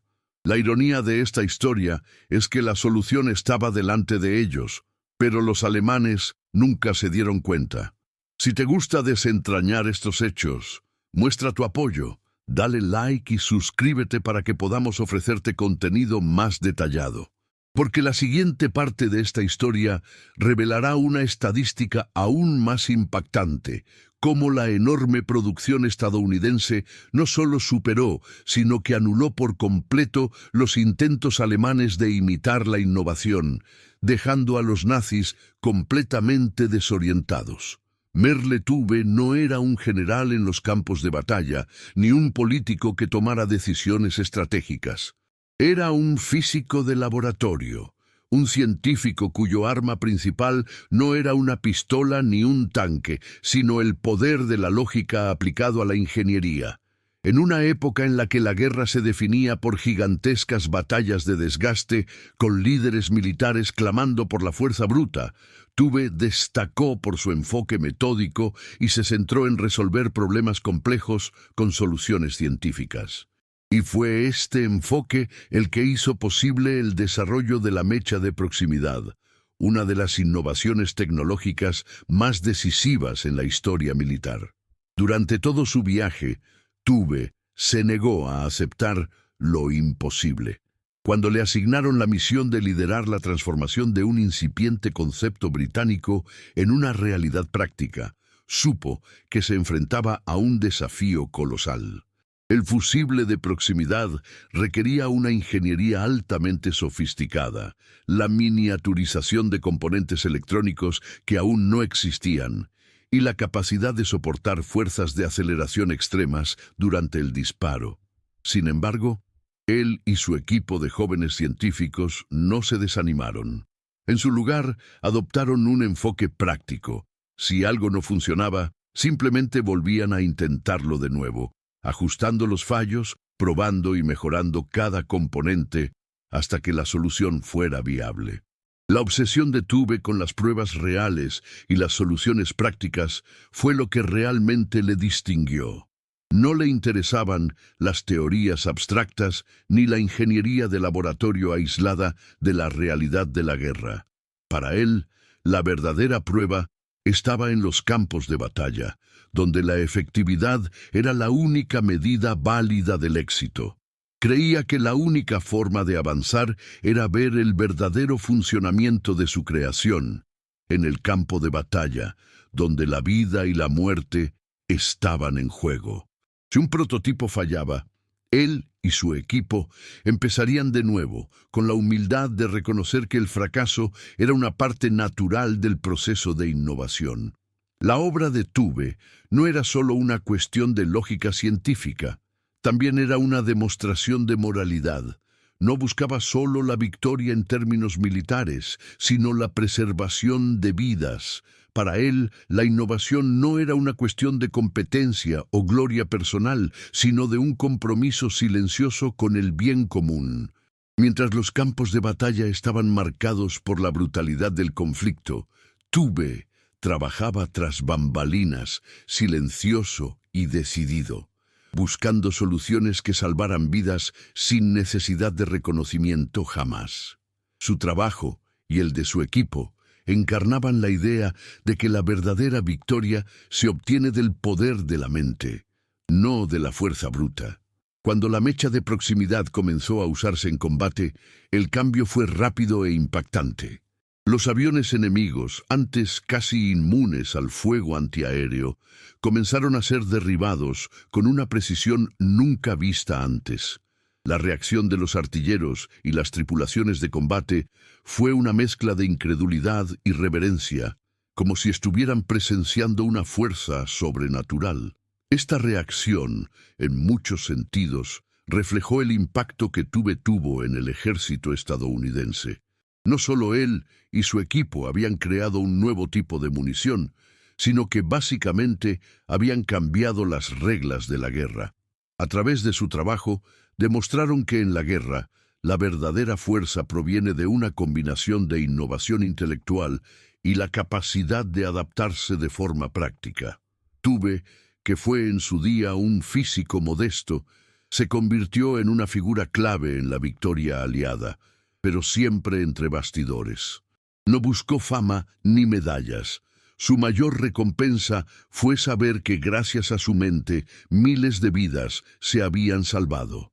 La ironía es que, Mientras los campos de batalla estaban dominados por la furia de la lucha, la verdadera victoria se lograba en el silencio de los laboratorios. Este enfoque silencioso, pero increíblemente eficaz, contrastaba con la arrogancia y brutalidad de los adversarios. Mientras Alemania se aferraba a sus doctrinas arcaicas, confiando en armas de terror y artillería pesada, Tube y su equipo demostraron que la verdadera fortaleza residía en la capacidad de pensar, de aplicar la ciencia de manera práctica y precisa. La importancia de Tube va mucho más allá de la ingeniería de fusibles por proximidad. Él y sus colegas científicos han demostrado al mundo que la inteligencia, combinada con un compromiso firme con la verdad y la eficacia, puede superar incluso los mayores desafíos. No se dejaban intimidar por las dificultades. En cambio, utilizaron estas dificultades como combustible para la innovación.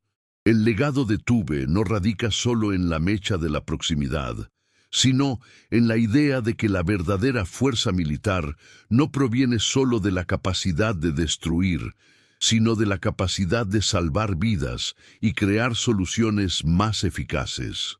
La historia de Tube también es una lección sobre la importancia de la humildad. Mientras que los enemigos de Estados Unidos, especialmente los alemanes, se veían a sí mismos como superiores, confiando en sus propias ideas y arrogancia científica, Tube y su equipo sabían que la única forma de ganar era estar dispuestos a aprender de los errores y seguir intentándolo. En un momento en que el futuro del mundo estaba en juego, Tube y su equipo demostraron que la verdadera fortaleza residía en su capacidad para pensar más allá de los límites conocidos, convertir lo imposible en realidad y salvar vidas de forma silenciosa pero eficaz. El trabajo de Tube repercutió más allá de la guerra, influyendo en cómo se aplicaría la tecnología en las décadas siguientes. Su mentalidad de investigación e innovación práctica sentó las bases para el futuro de la ingeniería, demostrando que la verdadera victoria no solo proviene de la capacidad de destruir, sino de la inteligencia aplicada con humildad y perseverancia. A medida que la guerra se acercaba a sus momentos decisivos, los estadounidenses estaban dispuestos a convertir lo imposible en realidad, todo gracias a una mente que se negaba a aceptar que nada pudiera hacerse. Y a medida que Estados Unidos se acercaba a la victoria, estaba a punto de salir a la luz una nueva revelación sobre los costes ocultos de la producción y cómo afectaban a los trabajadores estadounidenses. Tras la guerra, cuando el escenario ya estaba claro y los restos de la maquinaria bélica alemana estaban siendo analizados y desmantelados, se interrogó a generales alemanes capturados sobre qué era lo que más les sorprendía de la capacidad de Estados Unidos durante el conflicto. La respuesta, que resonaría como una de las revelaciones más oscuras de la guerra, fue simple pero devastadora: el cañón que explotó antes de alcanzarnos. Esta afirmación, dada con una mezcla de admiración e impotencia, resume la magnitud de la miopía de los nazis. Los científicos e ingenieros alemanes, ciertamente brillantes, habían subestimado la verdadera revolución que se estaba llevando a cabo en los campos de batalla. La guerra, que creían que se libraba con armas tradicionales de destrucción masiva, se definía por una innovación casi invisible, un dispositivo tan pequeño y eficaz que se convirtió en el verdadero arma secreta de Estados Unidos. La tecnología de mechas de proximidad era algo que los alemanes nunca pensaron posible. Durante la guerra, el concepto de municiones guiadas inteligentes era, para ellos, un sueño lejano. Se centraban en proyectiles gigantescos de largo alcance, en cohetes como el V-1 y V-2, en armas que causaban destrucción por pura fuerza bruta. Cuando los científicos alemanes comenzaron a investigar las mechas capturadas, la respuesta fue un misterio total. Los informes de inteligencia posteriores a la guerra revelan que muchos de los científicos nazis se quedaron incrédulos ante la ingeniería detrás de la mecha de proximidad. Incluso los describieron como propaganda, algo imposible de ser real. La idea de un proyectil que explotaba sin un impacto físico directo parecía una fantasía. Esta era la realidad de un imperio que, atado por su propia doctrina de la fuerza ciega y el culto a la artillería tradicional, no había reconocido el poder de la innovación invisible y silenciosa. Lo que muchos no sabían en ese momento era que la verdadera clave de la victoria estadounidense no residía en las armas visibles a simple vista, sino en la ingeniosidad oculta en ellas. La mecha de proximidad, que explotó a poca distancia del objetivo sin necesidad de impacto directo, cambió las reglas del combate aéreo y naval. Su creación se convirtió en el símbolo de lo que la industria y la investigación científica podían lograr cuando se dirigía bien. No solo aumentó la eficacia del ejército estadounidense, sino que también obligó al enemigo a replantearse sus estrategias. En lugar de un campo de batalla donde la destrucción se medía por el número de explosiones directas, el nuevo paradigma establecía que la guerra podía librarse con precisión y anticipación. Durante el interrogatorio de oficiales alemanes, muchos manifestaron una sensación de impotencia al encontrarse con lo que parecía un truco de magia de la guerra. No podían comprender cómo Estados Unidos había logrado, en tan poco tiempo, transformar una idea abstracta en un arma tan eficaz. Científicos que, al inicio de la guerra, creían que la guerra se decidiría por la superioridad de sus armas mecánicas y bombas pesadas, ahora estaban en shock ante un enemigo que no solo se había superado a sí mismo en términos de producción industrial, sino también en innovación tecnológica. Ya era demasiado tarde para que Alemania se diera cuenta de lo fundamental que se había vuelto la superioridad tecnológica estadounidense. Los informes de posguerra, que detallaban interrogatorios y análisis de la producción de mechas, muestran una frustración creciente entre los científicos nazis. Eran conscientes del impacto de las nuevas armas americanas, pero estaban atrapados en una mentalidad anticuada que creía que el verdadero poder residía en las armas de destrucción masiva, las bombas V2, las estrategias basadas en la fuerza. La mecha de proximidad, diseñada y fabricada con una precisión casi matemática, era el reflejo de un nuevo tipo de guerra, una guerra de inteligencia, anticipación y eficacia industrial. Esto dejó a los alemanes, tan centrados en sus enormes máquinas de guerra, impotentes ante una tecnología que simplemente no podían replicar. El impacto psicológico sobre las fuerzas alemanas ante los resultados de la innovación estadounidense no puede subestimarse. No solo estaban siendo derrotados militarmente, sino también intelectualmente. El poder de una guerra impulsada por la inteligencia y la innovación tecnológica, y no solo por la fuerza bruta, se hizo evidente en cada enfrentamiento. El impacto de la subestimación alemana fue profundo, y los generales, que habían confiado en estrategias mecanicistas, que habían invertido fortunas en armas que parecían invencibles, se vieron obligados a reconocer que, al final, fue la mente humana y su capacidad de innovar lo que decidió el destino de la guerra. Este descubrimiento tardío fue, probablemente, uno de los últimos aspectos de la guerra que los líderes del Tercer Reich comprendieron. Estaban perdiendo la guerra en todos los frentes, y la revelación de que Estados Unidos había derrotado la superioridad militar alemana con un invento electrónico tan simple era una cruel ironía. La gran fuerza industrial alemana, que había dominado tantos frentes de batalla, no pudo seguir el ritmo de la evolución tecnológica en Estados Unidos. La guerra, que parecía desarrollarse según las reglas tradicionales del poder militar, en realidad se decidió por la innovación invisible de una pequeña caja metálica y componentes electrónicos. Este cambio no fue solo una revolución armamentística, fue una revolución en la forma en que se vería la guerra en el futuro. El posterior reconocimiento por parte de los generales alemanes de la importancia de las mechas de proximidad, aunque tarde, fue un sello definitivo de la victoria estadounidense. Una victoria que no solo trataba de ganar batallas, sino de definir una nueva era de logros militares basados en la innovación y el poder de la ciencia. Y a medida que Alemania empezaba a darse cuenta de la brecha entre su doctrina obsoleta y las nuevas realidades del campo de batalla, algo aún más sorprendente estaba a punto de revelarse. Una innovación que resultaría aún más decisiva. Hoy en día, el nombre mecha de proximidad rara vez se recuerda.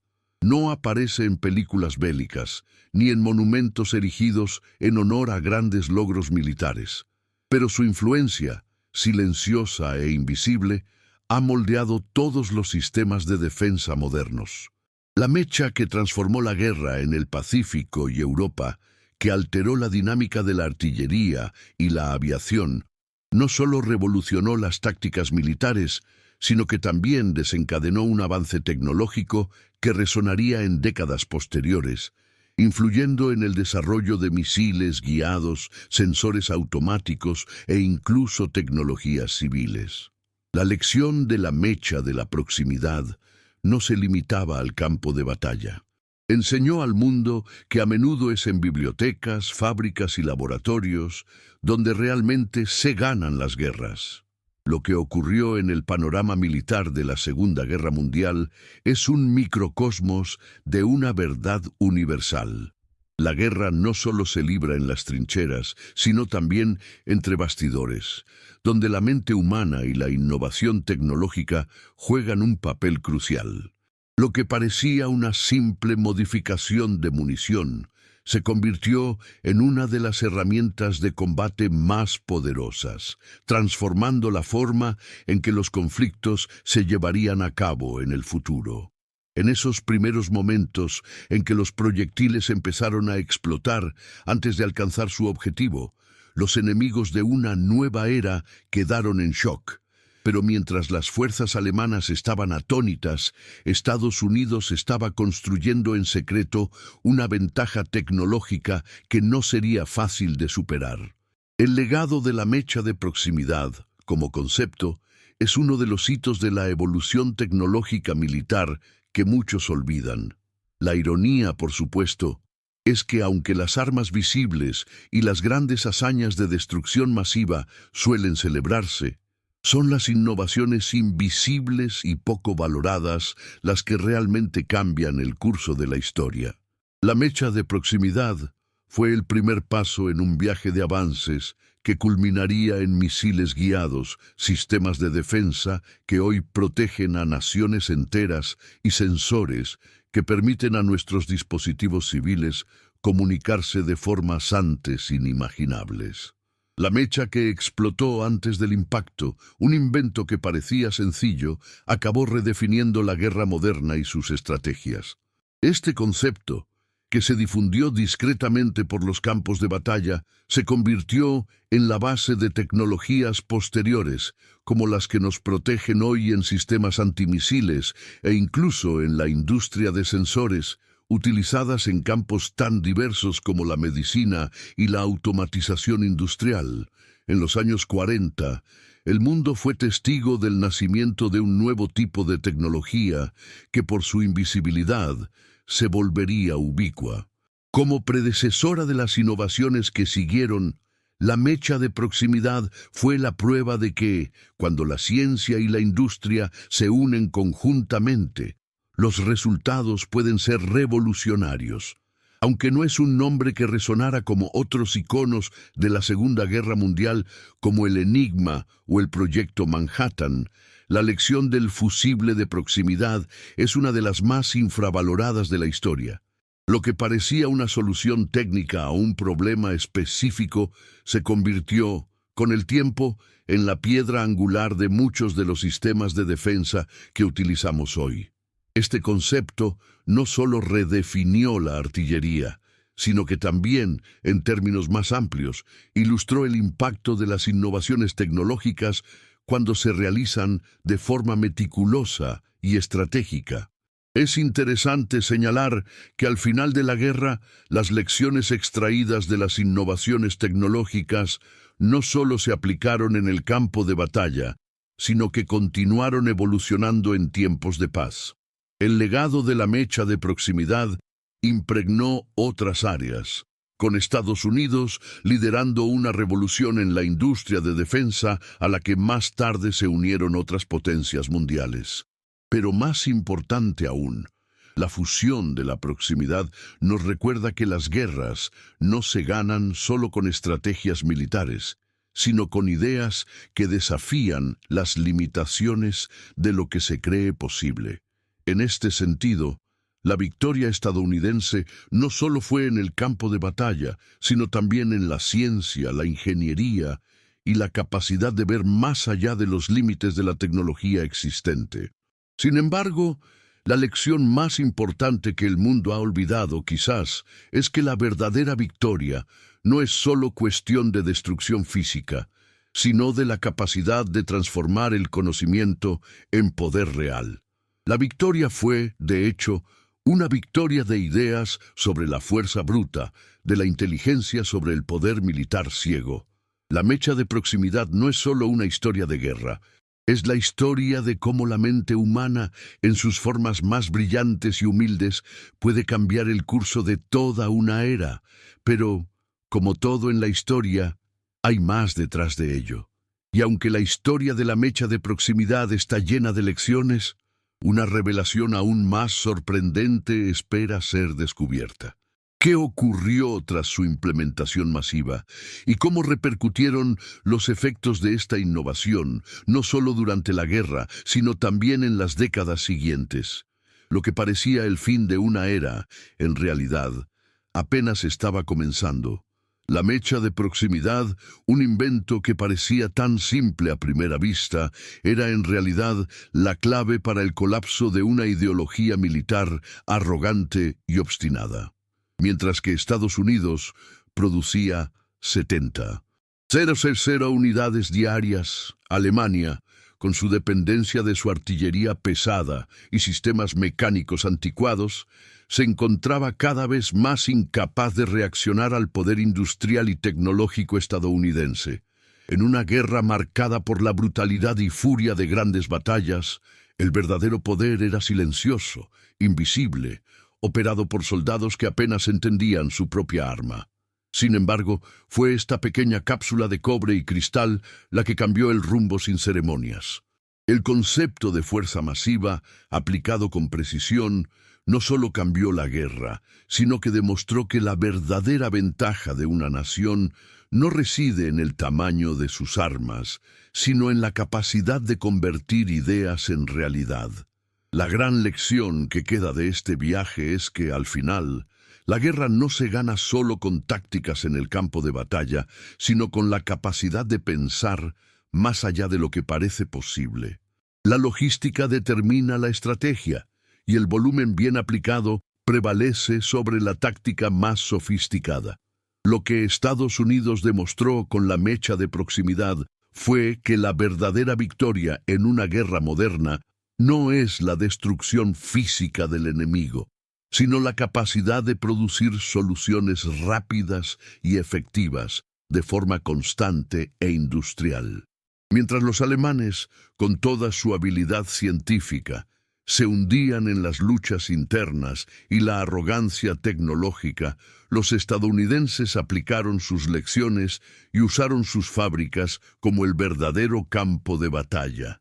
La innovación no es solo el resultado de mentes brillantes, sino de la capacidad de ejecutarlas a una escala monumental.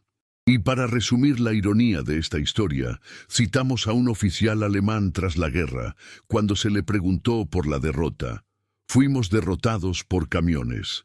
Lo que no entendía era que, más allá del transporte, lo que realmente les derrotó fue el pensamiento detrás de cada equipo, la capacidad estadounidense para convertir la ciencia en guerra y la logística que paso a paso aplastó las defensas del Tercer Reich. Si valoras la investigación histórica y la búsqueda de la verdad detrás de las grandes victorias, suscríbete y activa la campana para apoyar el canal. Comenta abajo qué datos te han parecido más impactantes en este vídeo. Con cada historia que contamos, se revela una nueva verdad. No te vayas todavía. Escucha la próxima historia real que aparecerá en pantalla. Recuerda siempre, la logística determina la estrategia. Mira el siguiente vídeo aquí en el canal con otra historia increíble.